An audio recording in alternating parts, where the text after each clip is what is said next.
This tip's going to save some time when it comes to actually manually giving some thickness to some cloth, um, basically coming out of the quad draw and using normal Maya functions. Probably used to drawing all the quads in, and then obviously we start in large forms, then start to breaking it down. Um, don't fall into the habit of actually making the cloth itself, so going around the right angle corner. If you did this all the way up here, you'd probably spend quite a lot of time sort of getting these shapes together.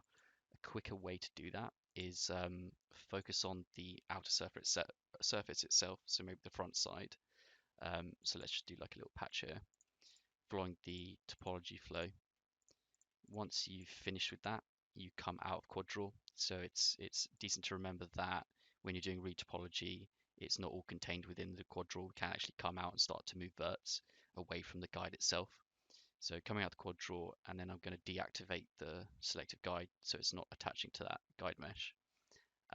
If I then come to the face of the cloth, so pretend that's sort of like the full surface, you can give it an extrusion.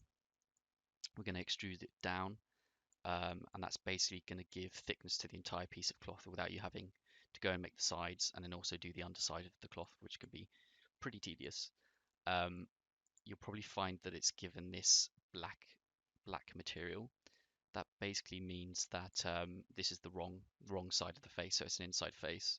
You come to select the faces and then shift and right click. There's something called face normals. So once you go down to face normals, you're looking for something called reverse propagate. And that's basically going to switch the direction of the polygons. So now you can actually see that they're shaded. Um, so that's a really quick way of actually giving some thickness and saving you a lot of time. You can then come back into this, reactivate the mesh, and then come into quad draw and then edit it at your leisure. So maybe you want to put some extra silhouetting here, or maybe on the underside you can reduce the topology count because it's not going to be something that the player sees. So a nice little workflow optimization.